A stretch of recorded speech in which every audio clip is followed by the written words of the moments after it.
OK，马达差不多了，摆那些不开江湖走不一面哦，来去招标接不中，ก็有个么度，人他招新定代，包容成招长跌招听我在南桥么招财不动用，又么得么ต่อยำตุตาย为装大ไฟโนมาแปลงไฟมีหดยาไฟทุ招狗也标โนมาแปลงอ่อนเนี่ยอย่าปนว่าtiền nào việc hay anh tu dưỡng ta phụ sự chiếu chẳng tiền chiếu thương ổn cũng như mà chăm bản chỗ như vậy đó ở trên chiếu chẳng tiền chiếu thương biểu chỉ vấn đề tu chiếu nhiều bạn on lại trên chiếu ít chẳng nằm chơi bữa khoa giang hồ y hoa ya thảo khămต่อกินโซออนอยู่บนหิวจานตีเจียวทุ่งปุ่นมาสิงลิงต่อกินโซอยู่ว่าออนอยู่บนจานตีเจียวทุ่งอย่าไม่นั่นตัวไฟน้ำกวนเนี่ยป่าจงกวนมาเจียวปุ่นสิงเขียนว่าป่าจงเชิงเจียวจานตีเจียวทุ่งอีจันอยู่บนคอเจียงหูต่อเจียเต้สุนบัวเอเมนเดี๋ยวงั้นอันนั้นบุยซุงเสาจิสินแต่บุยจ่องจนเชิงบุญที่นุ่งโอตรงบัวหาเสาตัวเตะเสาสมตัวเต็มเป็นนุ่งโอ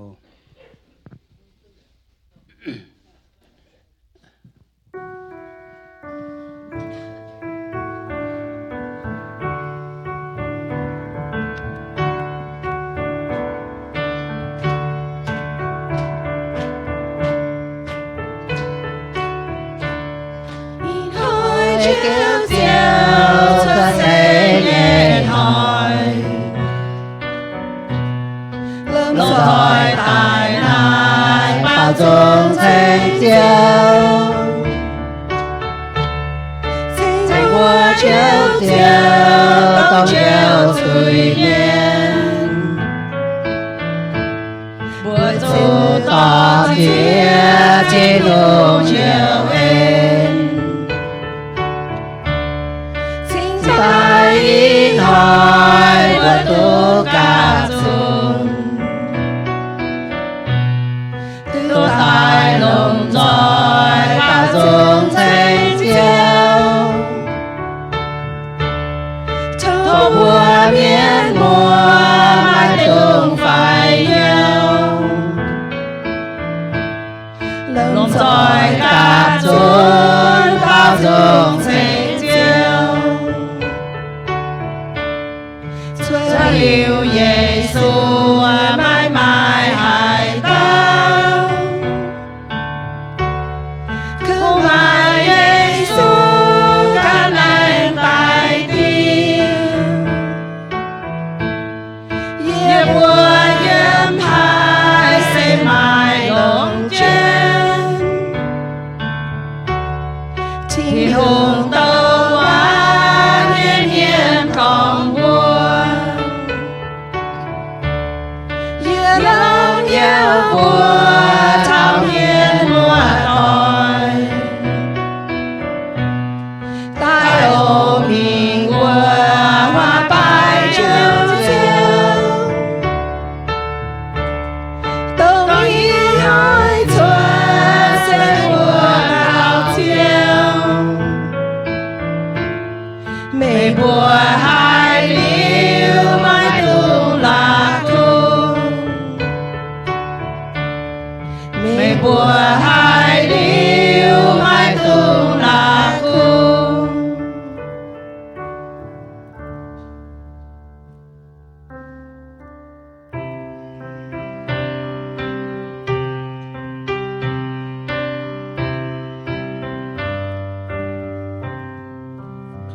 tình đang hỏi Giêsu xuất xây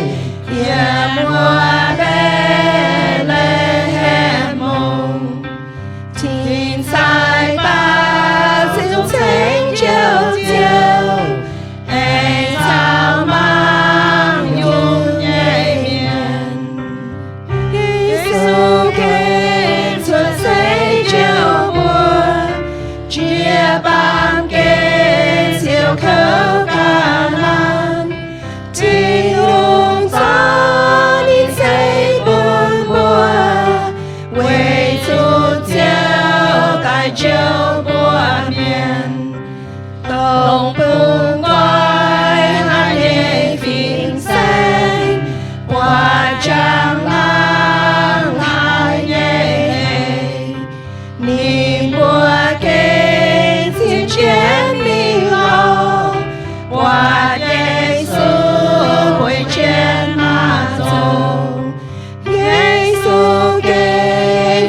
bùa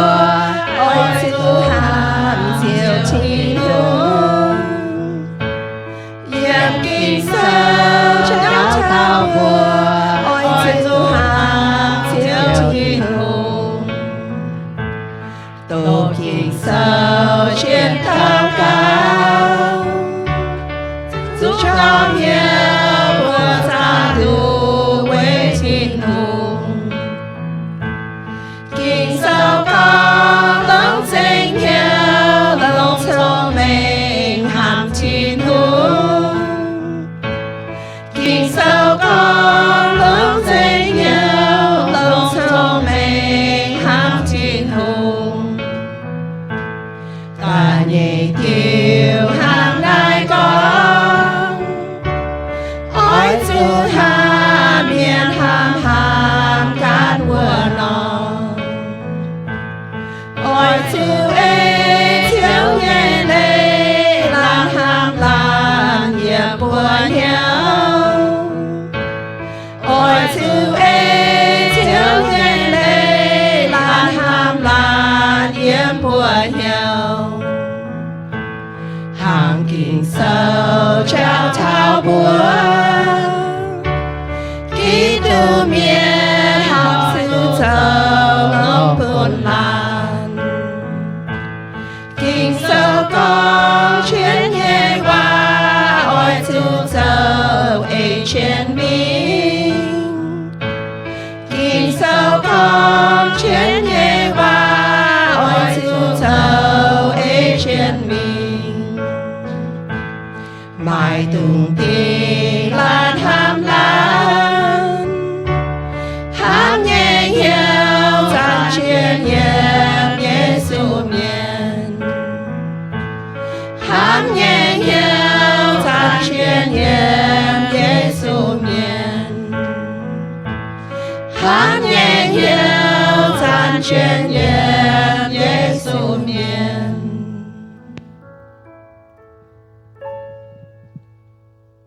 cái giấy tờ làm trình bữa sạch chân sâu ồ tổng qua bữa cấp siêu phòng họ tệ sớt ồ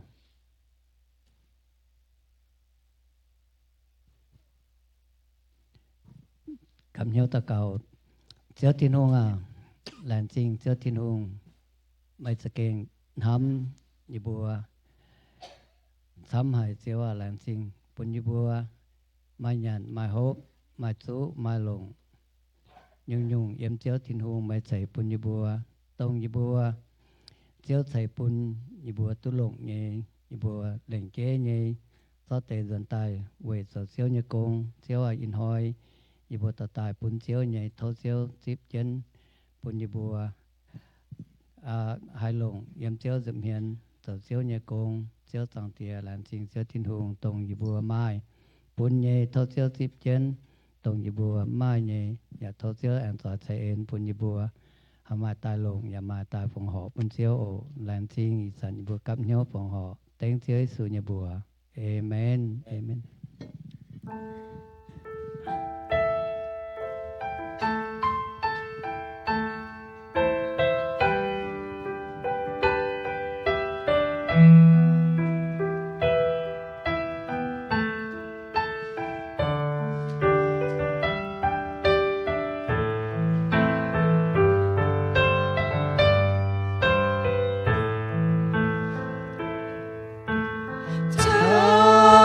Thiên hùng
酒，南南礼拜做全罗美，青青红将蓝月酒，美醉马面流，不敢做大青青红，卖光礼拜甲做青酒，酒心灵草木动摇，经不着天老酒诶，比为我给在拥戴，抽蓝开蓝装全复苏，抽蓝开蓝装全复苏。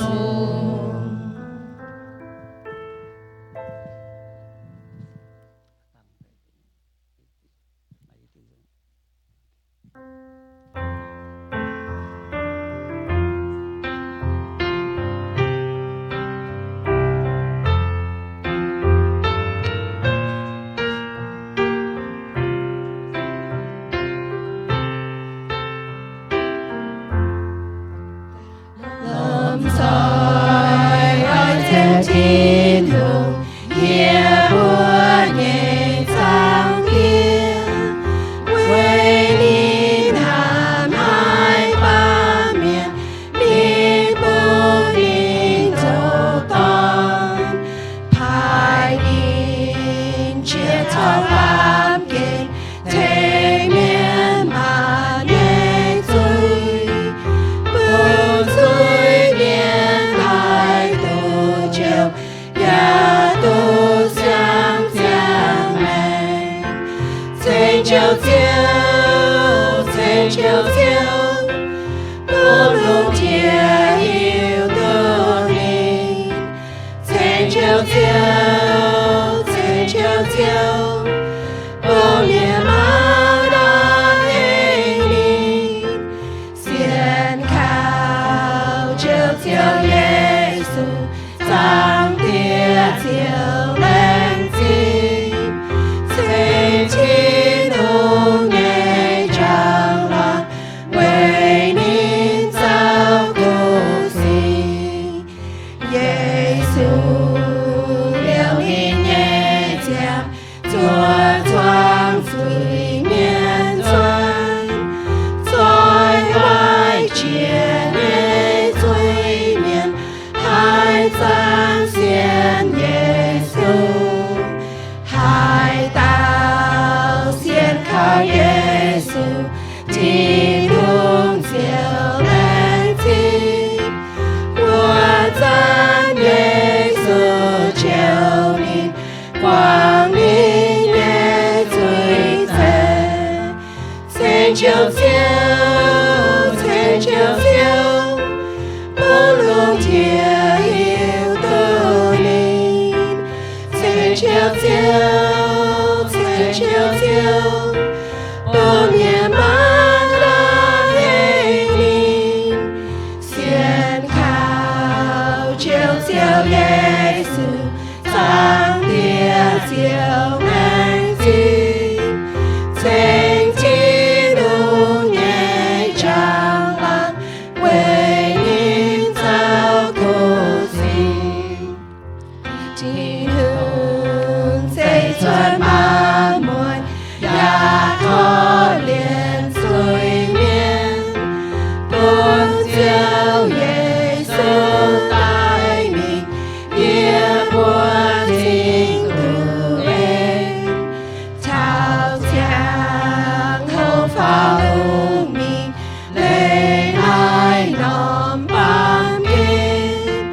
buồn dân cao ai thành mình quê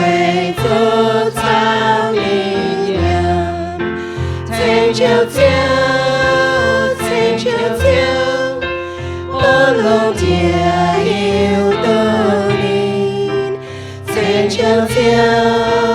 在悄悄，不灭玛纳黑你，先靠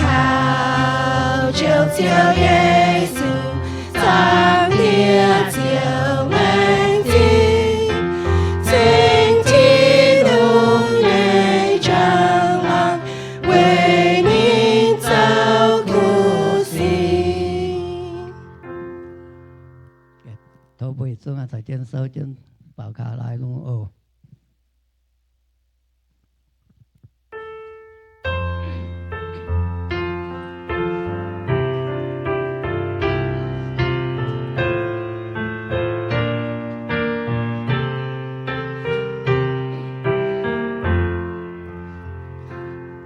Tình yêu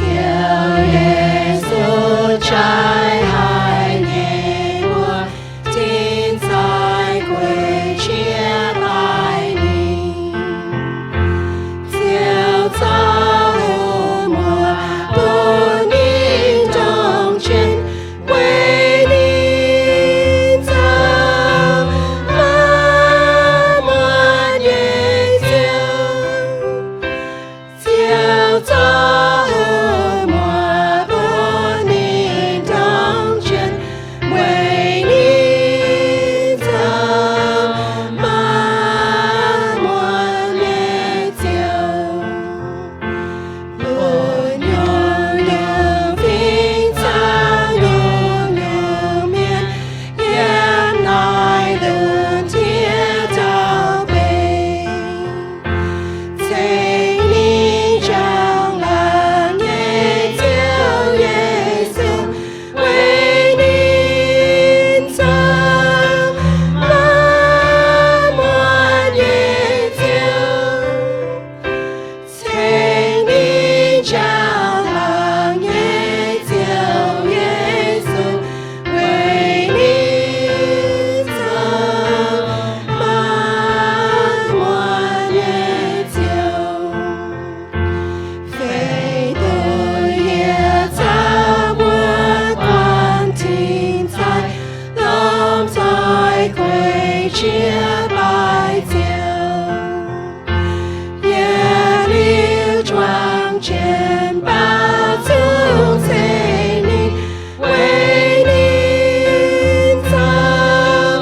那么年久。夜里装见宝足在你为你走，马莫年久。阿门。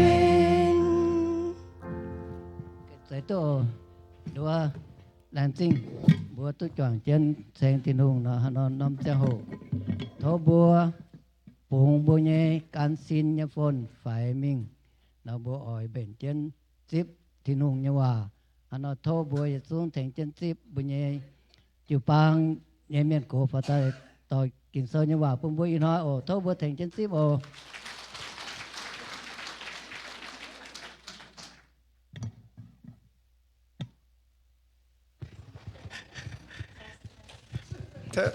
Testing. Ricky 买น่าจะก็hiểu lùng nai là anh ông cái nai lắm thấy mình quên vậy thế lại xin thiên hùng to sẽ thiên hùng lại xin chiếu anh hay chip buổi ở chung giờ ba mình mua tỏi buổi ở chung làm rồi anh hay nhầm phải Amen. Thiên hùng nhà béo. We want to welcome all of you this morning to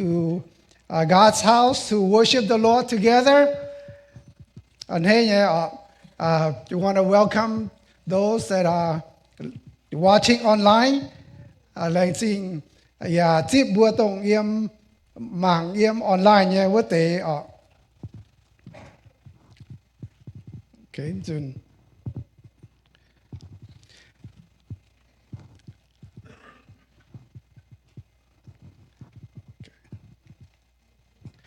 Okay. Buổi hiến tu thảo nom chẳng bùa yếm hạt đau yết dễ feedback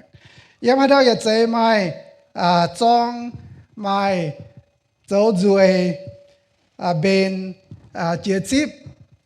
hạt đau yếm mai tăng hạt đau yết dấu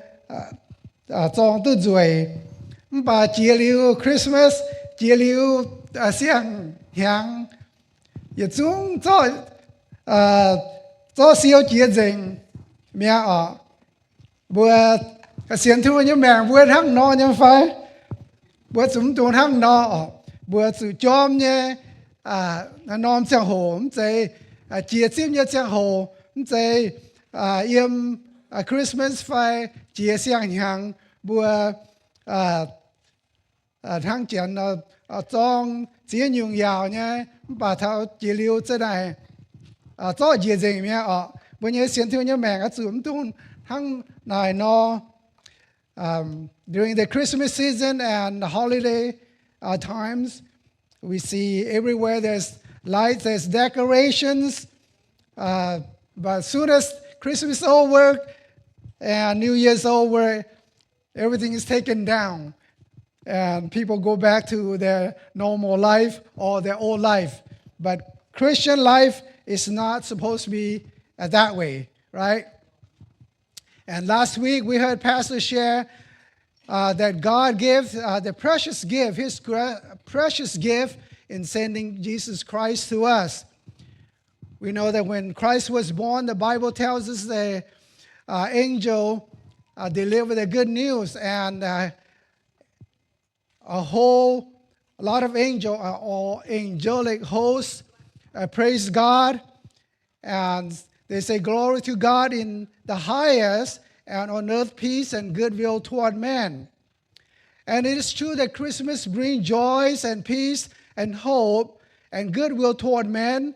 There is also a tragic event connected to the birth of Christ that is rarely discussed: the massacre of innocent boys in Bethlehem and in the surrounding areas.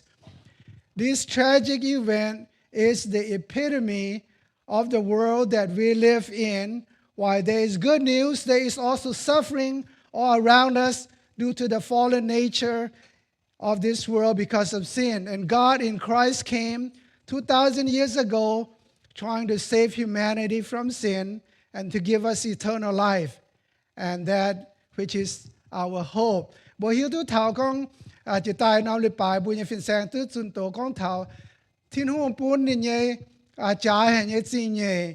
sẽ yếm chiếc su kỳ tù dễ tài. Bộ hiếu thảo chiếc su kỳ tù xuất sẽ chẳng hồ mà thiên chai con bùa đôi nhé mang yêu nhé miên con mà xiang hùng tu xuất sẽ yếm Bethlehem liu thiên chai buông dành quài luông ya trên thiên hôn con thảo buồn bùa tông thiên hùng ăn hết như vậy tệ tu on lọแต่เนี่ยด้วยthiên hùng yếm Christmas chẳng hồ thiên hùng bùn bùa hai tu mai on lọ ya bùn bùa tu mai làm hâm ya tu on lọ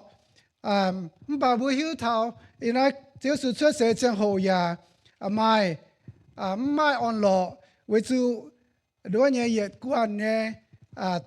ช่วยเขาอยู่ตายมันแกงลาวตอนอย่าตู้ตายตายอย่างนั้นบุปนิวถาวของบุญให้ปั๊มเกณฑ์เสมตุนยุนเนี่ยเวไม่จุยทั้งนอทินหงสไตปุ่นเจ้าสุกิตูเจียตายเจียวบัวอีชินหางจะตายนายเสบุญเนี่ยมาลำทำทั้งนออีน้อยเนี่ยกิโซของเท้าthe Christ at Rama เยี่ยมเนี่ยเชียหายเยี่ยมลามาบัวลมจอยตะเก่าเลยบัวโตกิโซอีบัวทินตองเตียเสียวทินหงเสียวอีดอมอีบัวหลายสิ่งทินหงปุยบัวไม่ชังตุกับเจนเชิงทินหงป่าวจงเชิงเสียวอย่าหายอีบัวป่าวจงเนี่ยเยี่ยมอีบัวเนี่ยเหี่ยวเชิงทินหงไว้จูไม่ด้วยเนี่ยอย่างเท่าเสียวสุกิตูช่วยเสยเนี่ยเจ้าเหล่าเวตายเจียวอีบัวจุยเมียนเสียวตายเจียวอีบัวเสียวอีบัวแรงสิ่งที่น้องอีดอมยาอีบัวเองจวนเช่น mong chiếu như hòa chiếu kinh sâu tông như bùa tổ nái bùn như bùa hay mình bè thảo chiếu như hòa ổ chiếu cần con bùi như bùa giàu như bùa chiếu thốt thiên ông như sinh linh yêu mình bùi rong chẳng bùn như bùa hay nhé ya túp biển hiếu chiếu hòa như bùa lệnh sinh thiên ông thốt thiên ông to ye ô ye lệnh sinh thiên ông như bùa hang tàu cao khảo như bùa chiếu suy như bùa amen amen the Christ at Lama yếm như chia yếm la ma. The story of Christmas does not end with the birth of Christ. Giêsu sư bây tu Christmas is Giêsu sư kỳ từ xuất sớm và cho lâu sớm sẽ tình bữa nay phải dừng bữa nay ở Christmas bây giờ thảo sẽ thiên hùng nên thăm bữa tại chiều bữa truy miền ở yếm này Matthew từ nhà trang sẽ phàm nó sẽ biết yếm bữa mai kinh sâu ya thành chân mạng nhất tổ miền hòa liu chian nhớ tế tổ chian nhớ I'll be reading from miền and you can follow the English. But before I read, I want to go real quick from the beginning. We should be reading from the beginning, but it's too long. So we'll summarize and we'll read from verse 13. Đang bữa tổ con đi tiên yếm nói tình nhị trang đã bữa buộc thảo tổng xía su kỳ từ chuối xây liu đua nhà mai vừa miền quay miền tổng đua sắm lấy như miền yếm tông pung mèng yếm y su pung tai thảo Jerusalem xin đại cả xiang hung tiệt chuối xây yếm hải đua nhà yêu thái miền yếm Jerusalem xin thảo hung tiệt nhau hoàng deng xuân hà nín lo nên nhà sai miền chào giáo lệ nhé phiên sang tại này cả nay tao hùng xuất xây yên hàm tòng nó có yếm Bethlehem chiều mai cả nhé kinh sâu bùa ở ra Herod hay nhau vài deng xuân hà nín thăm chân ỏi về địa nhé đôi nhé hiếu tu lìa ỏi tại đôi chiếu su xuân hà nín hiểu đôi nhé tại phiên sang tại buồn buồn mình ló bùa chăm chim ló bùa liu tại bùa ye ya ỏi mình bài nín liu đôi nhé nó tế wise men nó bùa mình mẹ ở lò bùa chiếu su liu nó bùa ya to chi nhé đôi nhé yung bùa pu nên ya bài nên we read from verse 13 on in miền what they tôm phiên sang duan mẹ mai tao chiếu nhé phiên miền bùa bố bê bố Joseph chia xin tai to trên phụ chuối chào nên nhé mà biểu mình Egypt để bung ở chỗ yếm vua chúa thảo yê bùa mày với chú Herod ỏi lò đại tàu phụ chuối tại Joseph chiều chia xin tai lung muôn tràn to trên vua tàu phụ chuối chào phụ chuối nhảy mà biểu mình Egypt để bung chấm yếm vua thảo chúa thảo Herod tại mình tháng này chúa tại về bún tối dình chiếu lùng tàu hòa miền con nhẹ và nên con ye hiểu ye nhẹ tòn yếm Egypt để bung xuất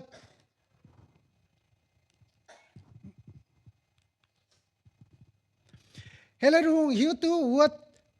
để tôm phiên sang đua nên siêu chia hai nên ye linh tại dình Bethlehem mung chào huynh duan nhé tòng vua tế y hàng cả đĩa mèng nhé cùng hòa tòn hệ long thắng nó tại nái tế phụ chuối ê nín nài sắm lấy nhé tôm phiên sang buộc lấy chuột nhé chàng hồ phun tai nái tế xì chuột tai tối dình vua tàu hòa miền Yeremi nhé hòa Yeremi con hai miền yếm vua la ma chính biêu bùng sinh bùng chia nhẹ nhiễm la sen nhiễm nhẹ phụ chuối nên ya mai lồng hai tàu thèn nên trái giàu về chịu nên nhẹ phụ chuối tại mẹ yếm nãy kia y chỉ yếm kinh sâu vua buat thảo y chỉ nhung yếm nãy There are a couple of things just want to point out here in the verses that we read. when Christ was born, the new king, he had to face the brutal fact that he might face death, because there was a concerted effort by Herod and his circles to try to find out where he was exactly born and try to kill him. So, but there was a divine warning from God to the wise men and to Joseph. And wise men, they heed God's warning, and they went back to their country, not going back to Herod, because Herod asked them to find out where Jesus was born and brought back word so he can worship him. In his heart, he wanted to eliminate Jesus. And Joseph heeded God's warning. God gave him a dream to take the child and to leave for Egypt until I call you to return. Em nay bu bua thảo Chúa Giêsu Kitô Chúa say say nhé bên hùng tia bà bu hiếu thảo con nên ở chỗ buông chỗ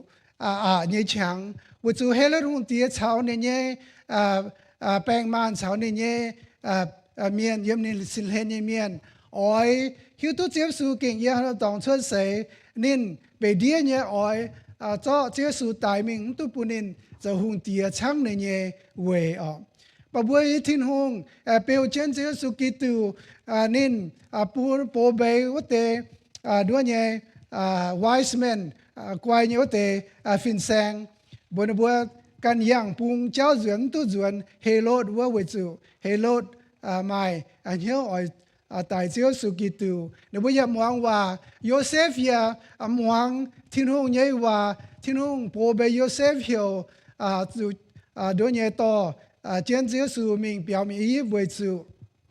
Herod hùng tia ở tại Chúa Giêsu Kitô nên ya muang và nên ya đã muốn đâm say chỉ xin tạiต่อเช่นเยซูชาวเช่นมาเรียเปียวมิงด้วยเนี่ยอียิปต์ตะปุงจัวเท้าที่น้องให้เหี่ยวนินจวนนายเสเป็นต่อยที่น้องเนี่ยกินเซลเนี่ยว่าบัวด่างเยี่ยมด้วยเนี่ยโฮเซยาชาวเยเรมี So Joseph heeded the warnings from God in a dream, and he left for Egypt. And he was obedient to God's warning and God's word. And he left for Egypt until God calls him to bring back the child. And Matthew tells us, he wants us to see that Christ is fulfilling the messianic prophecies at least 4 times in chapter 2 here. The verses we read, there are 2 prophecies in Hosea and also in Jeremiah. Bố bố thảo, tổng yếm nái, nhé má thai ở bùn bố hiếu thảo con thiên hùng hiểu đuôi nhé tôn duyên, ya yếm Jeremiah tu con thảo đuôi nhé tế ở tăng bùa tổ. Bùn bố hiếu thảo con má thai ở bùn bố hiếu thảo con thiên hùng bùn nhé tôn sẽ tôn tài nó sẽ tối tiêu tối dành lô kinh sâu tu bùa nhé vấn nhung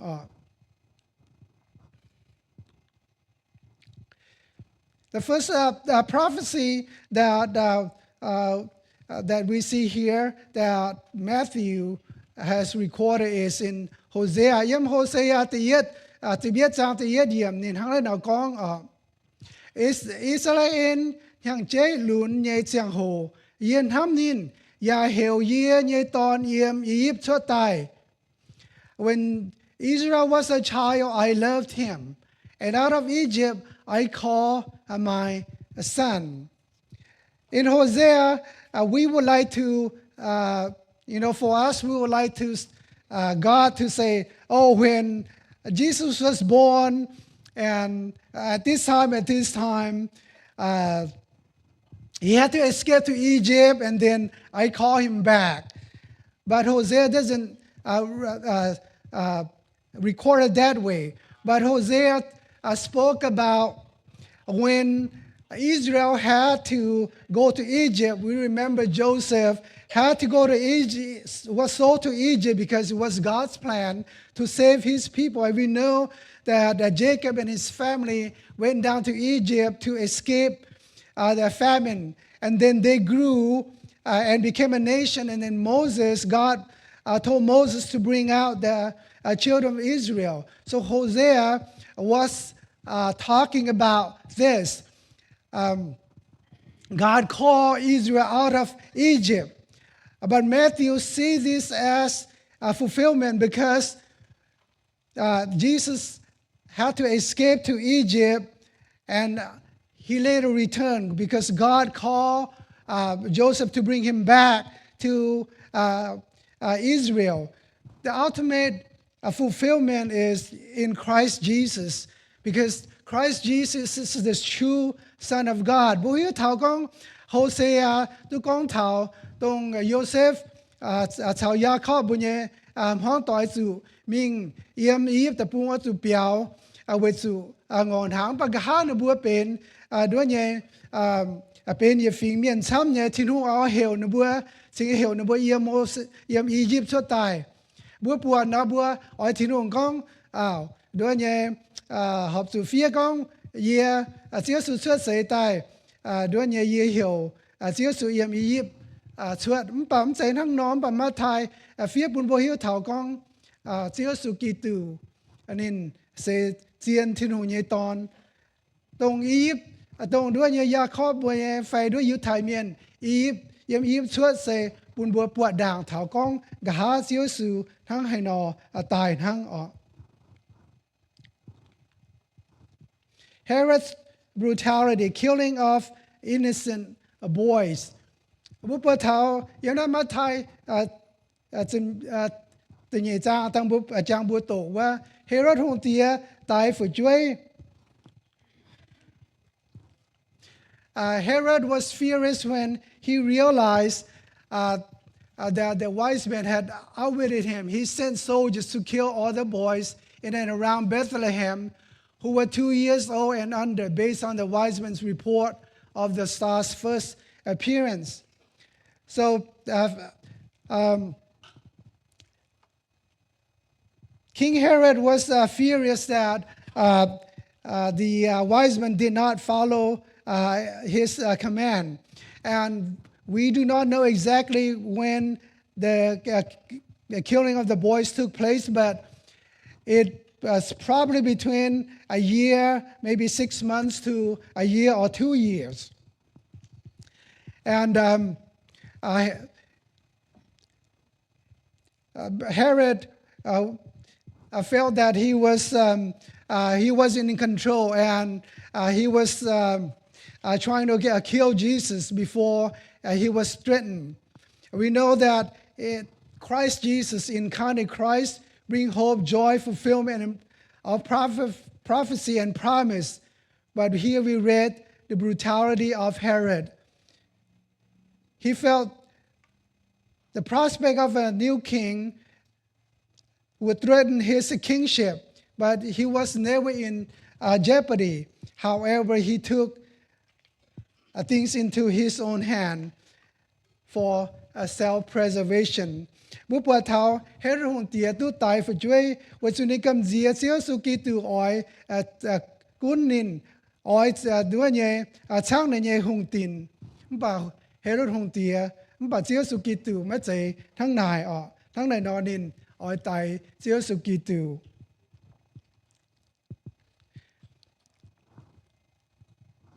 We'll read again verse 17, 18. Herod's brutal action fulfilled that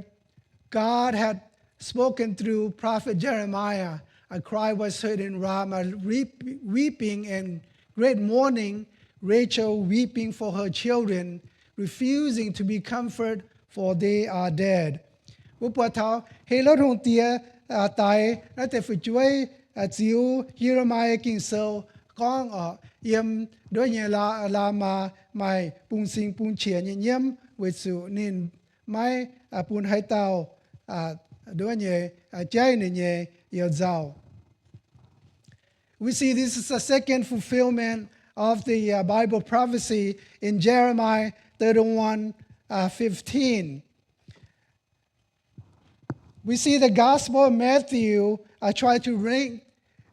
Jesus' early life and the history of Israel's suffering, emphasizing or pointing out that Jesus is both the fulfillment of prophecy and hope for redemption. ผู้ปวดเท้าเยเรมีนทั้งเรากองได้เตว่าเซด้วยเนี่ยมาไทยปุ่นบัวอ่อยปุ่นบัวที่เท้ากองด้วยเนี่ยเจ้าสุกิตูเซตงปุ่นบัวที่เท้า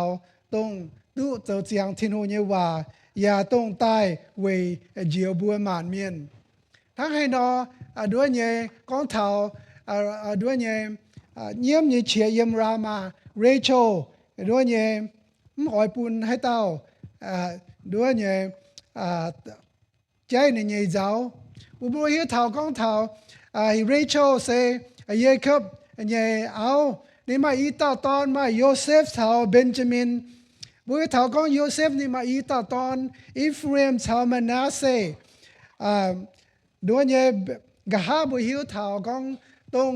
ทินหุงปุญญาสวาตอในบุยเปียเท้าในบุยเสียงตะปุง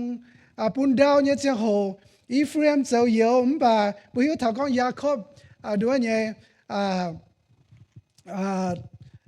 blessing ด้วยเนี่ยพวงว่านินเจ้าเยอมบ่าตู้ก่อเนี่ยฟูกะฮาตรงในบุยปุนตะปุงเนี่ยเจียงโหอิฟเรมเซตงยังมุ่งอยู่นำตะปุงเหี่ยวอิฟเรมไฟเหี่ยวอิสรา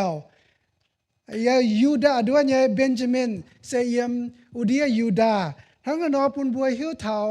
กองอย่าจู้ฝึกช่วยอย่าเป็นด้วยเนี่ยเรเชลเนี่ยฝึกช่วยทั้งนอมาทายสไตล์ปวดเท้ากองนบัวด้วยหุ่นเตียตายนั่นเตฝึกช่วยยมเบตเทลเฮมกัลเฮนแมงเซเป็นเรเชลเนี่ยฝึกช่วยนั่นเต็มเสียตอนเท้านบัวเนี่ยอย่างตอนไฟเท้าเปี้ยวจงเมียนงวยเนี่ยเยี่ยมปุนทิ้งกองเท้าเป็นในน้อมอยู่ใจกองเรเชลเยี่ยมเนี่ยฝึกช่วยวันอยู่ทั้งในนอเยเรมายาทิ้งหุ่งตัวเนี่ยเมียนทิ้งหุ่งบัวนินบัวเนียนมิงบัวยุทธายเมียนบัวตรงเยี่ยวเจ้าเยี่ยมเวจุนต้มน้อมเสียงโหด้วยเนี่ยบาบิโลนตะปูงใต้ในบัวเนี่ยเมียนเองซ้อเจนในบัวเนี่ยเมียนอ้อยมิงเยี่ยมด้วยเนี่ยบาบิโลนตะปูงเจ้าเนาเท่าเชียดเจียมหางที่นู่นบัวไม่บัวชอบไม่เชียงด้วยเนี่ยตู้จวนเนี่ยที่นู่นบัวเยอรมันมีอ่อนบัวเนี่ยเชียวถ้าขนอตรงเยี่ยมรามาเนี่ยตองตรงบัวกับจุนเยี่ยมด้วยเนี่ยบาบิโลนต้อนบัวมิงบาบิโลนตะปูงบัวปูงซิงปูงเฉียนเยี่ยมนายบัวมาให้เต้าให้ต้นตื้นบัวเนี่ยเยี่ยวเจ้าพระด้วยเนี่ยเยเรมายคงปวดบัวเนี่ยเยี่ยมทั้งนอเยเรมายใส่เฟียกองบัวคงเยี่ยมทำมาให้เต้าด้วยเนี่ยบอกให้เต้าใจหน่อยเยี่ยวเจ้าไปส่วนบัวเนี่ยฝึกช่วยตุไตเองทั้งนอ we see in Jeremiah fulfill the prophecy that Matthew said fulfill the prophecy because when the Babylonians were taking the captives Israel people from Israel, the staging point was at Ramah because all the daughters and sons and daughters, many of them were killed and many of them will be deported to Babylonians. God told Jeremiah to go and comfort them because they still will be coming back in 70 years. God will restore to them what they have lost. But they refuse to be comforted because their children were no more. So Matthew sees this as the prophetic word from many hundred years ago that Rachel reaped for her children because Rachel was the mother to Ephraim, to Joseph and to Benjamin. And Joseph had two sons, Ephraim and Manasseh. The northern kingdom was called Ephraim. So the children of Israel all belong to Rachel. That's why the Bible is written as God has given.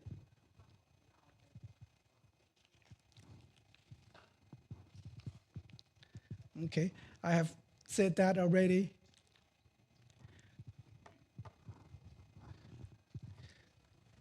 So was Herod's brutality his own doing, or was he an agent of something or someone who's more sinister than he is? Tông đua nhà Herod hùng tiền thằng nó tài nó thể phảiជួយlồng lấy nhà xây nên cần dấu phải mai tàu hoàng ó anh cả ó cho nên phải bây giờ thảo Herod hùng tiền nên tài phảiជួយxây nên cần dấu thuyết thế nhé thiên hùng ya ở tiền nên nhé chú ý bà bây giờ thảo con anh mai tàu anh cả chun chia yếm nãyปุ่นบัวหิวเถาเยี่ยมด้วยเนี่ย Revelation เราอย่างโซนทั้งให้เราบัว in Revelation 12 we'll read you can follow in English แองไม้ยุงบัวห้องเย่ต้มเจียงโหเยี่ยมวัวลุงหินชั่วใต้ไม้เต้าเสียตอนเนี่ย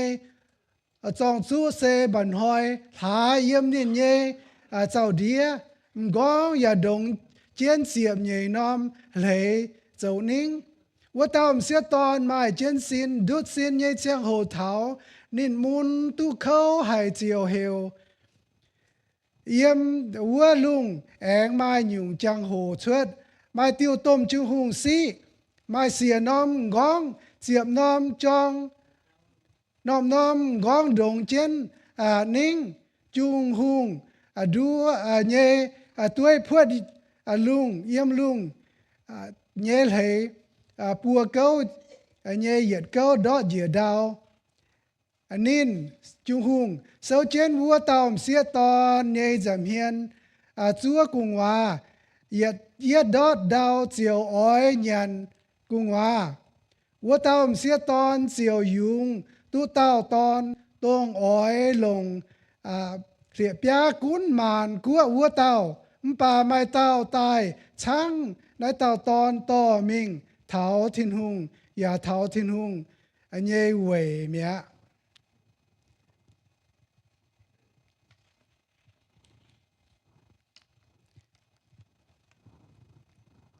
แล้วเต้าจุงหุงใส่ไฮล้านใส่ให้เต้าบุหิวเนี่ยเสเมียนในหงซาตานยังไงกินเสาปุ่นวัวปวดเล่นไม้เสียน้ำก้องเสียน้ำนิ่งเสียบน้ำจองอีการเนี่ยมันเปลี่ยนเหี้ยวเสียงนะแต่ไอเลยเส้นทางน้ำป่าลงเชียนวัวปวดนะเต้าจุงหงเสด้วยเนี่ยซาตานตรงบัวตู้ปวดตู้โตจะตายเสปุหิตู้เมียต่อจังบุตรยมาไทยโซจังบุกองเถาว่าสมใจเฮโลดหงเตียมป่าซาตานบุเถาซาตานเจ้าเนี่ยกงช้ำให้เนี่ยเจ้าเนี่ยด้วยเฮโลดหงเตียนินตายฝืนช่วยเวออยตายเจ้าสุกิตุมป่าซาตานนินออยตายเจ้าสุกิตุสิงใต้ด้วยเนี่ยปุนเฮเลอร์หุ่นเตียเฮียวชุนสิ่งใต้ออยตายเจ้าสุกีตูบุปผาวัวตามเสียตอนเสียอยู่ไทยเจ้าสุกีตูช่วยเสียเยี่ยมเนี่ยเบตเลเฮมเยี่ยมอยู่ไทยแต่ปุงซาตานินชัวเจนเจ้าสุช่วยเสียมันแค่ช่วยเสียนินจุงออยตายเจ้าสุช่วยเสียนินเจียใจเจียบัวเจ้าตายเจ้าสุกิตูปุ่นเจ้าสุกิตูไม่ให้เจ้ากิตูไม่ให้ตายเจียวบัวปาเมียนซาตานเจ้าเนี่ยกงเส้นทางไหนเวไม่ปุ่นเจ้าสุกิตูให้โลตายให้ด้วยเนี่ยมิงเจ็บจังจ่าเวเจียวบัวปาเมียนเนี่ยกงอ้อยเมียทินหุง nhé bền ta nhé công ba buổi tu Satan nên mà hay cả hiện chia cả quay chia thiên hùng hiếu dình nên nhé chạy we know this dragon is none other than Satan or the devil or the red dragon. His plan was to murder Christ, to kill a Christ. As we read in Matthew, yes, Herod had his soldiers to kill all the boys in Bethlehem and the surrounding areas 2 years and under.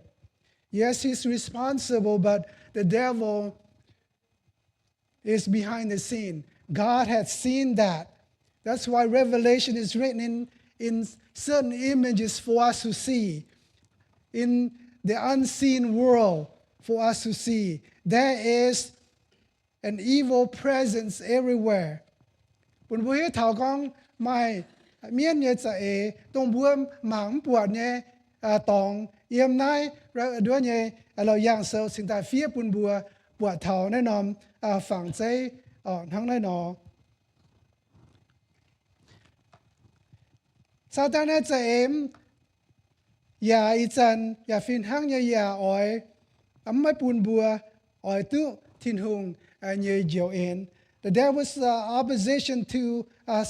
people's salvation today.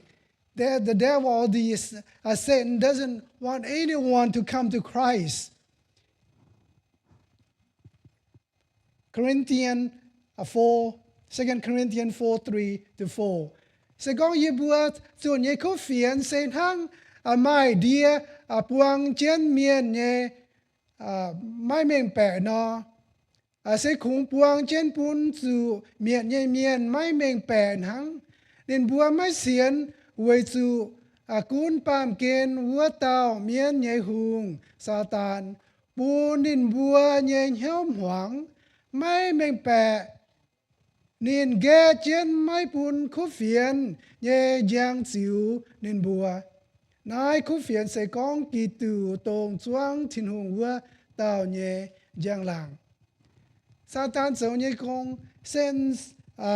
work. He blind people's mind. They are unable to see God's glorious light. That they don't understand the message about the glory of Christ. His job, his work is try to stop people from coming to Christ. Nên nhé con oi tăng bún bùa mới xiên thiên hùng nhé miên. Ở tôm xiên thiên hùng nhé bún bùa mới tu xiên thiên hùng. Nên bún nên bùa nhé mting đua nhé bùa hiếu hoang bùa bùa mới mình bẻ bùa bùa mà hiếu tu thảo thiên hùng nhé cú phiền nên oi ghé chén ở nên nhé con tháng này nó走. Bùa lại tu bùa xiên thiên hùng ta nên nhé con chiang nên nhé con ya mới chiang nên nhé con oi tăng trên bùa oi hỏi bùa oi đua bùa oi xây bùa bùn bùa lê thiên hùng cô bùn bùa lê thiên hùng nhé hòa cô bùn bùa la lao mình dùng lưỡi bài mình lao mình dùng lưỡi bài cún sầu cún lao cún sầu cún lê cô thật sầu ta mình lưỡi bài thế nhưng phải bướm tung bùn Satan sầu nhé con bùn bùa bùa hít tu thiên hùng con thằng này bùa sầu cún nhiệt phát thiên hùng cún sầu cún choang thiên hùng cún sầu cún mình lưỡi bài cả sáu thế sao bùa mình lưỡi bài sầu thằng nó với số Satan nên con nên ta thằng này nó sầu bùn bùa cún sầu bùn bùa hiếu cún nằm bùn bùa cún lầy cô thiên hùng thằng này nó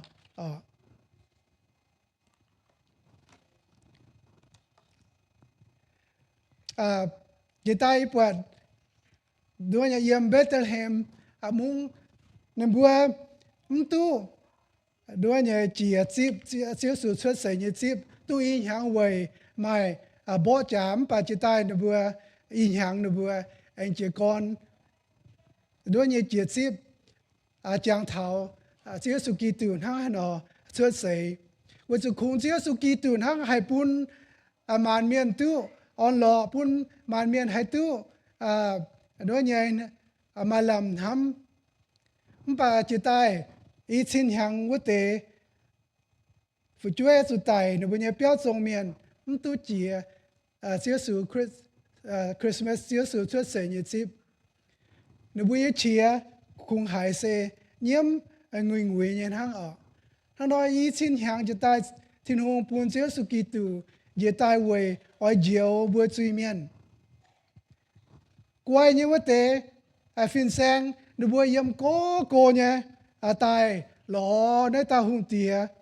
chiều chiều Giêsu bài buồn chi nhẹ bà hồ lệ hệ lót hùng tía mình tại phụ chuối miễn anh hay lại tại Chúa sự kỳ tử quay có phiên sang chào đua nhẹ hiếu tu kỳ sâu như thế không quên gì nhé bùa ní bùa quên thảo bùa nhân phải bùa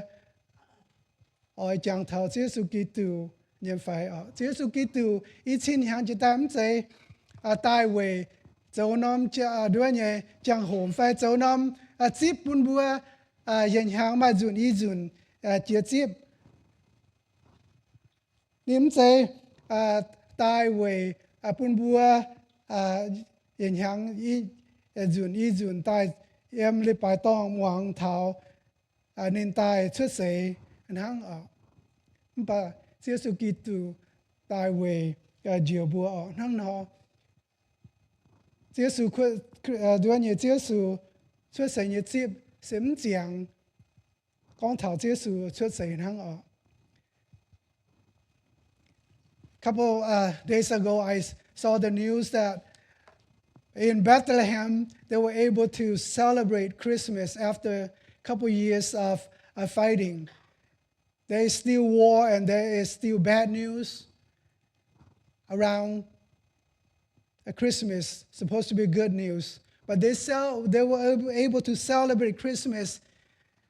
with songs and processions because Christ Jesus is the hope and peace, and Christ only can bring hope and peace to humanity. But 2,000 years ago, all those boys that were murdered, the families, they weren't able to sing Christmas songs. They weren't able to celebrate Christmas. All the noise that we hear or was heard was the cries and the agonies. 2,000 years ago, Jesus Christ went on a rescue mission to rescue us. After he was born, the wise men took a long journey to worship the king and present him a gift. Herod went on a killing spree. The devil thought he had killed the Lord, and the priests and the scribes, they were indifferent. What about us today? Do we just celebrate Christmas? We just come to church once a year, twice a year? But Christ Jesus came 2,000 years ago not to establish a holiday where we just celebrate Christmas, where we decorate and all that. Nor did he come just so that we can come to church and sit and listen to the message of Christmas, and that's it for the whole year. But Christ Jesus came so that we can have eternal life, that he can bring us to heaven so that we can be forgiven of our sins. Chúa Giêsu Kitô tài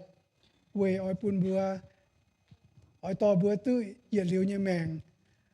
buồn bùa chẳng chân ai ở Christmas sớm kén chẳng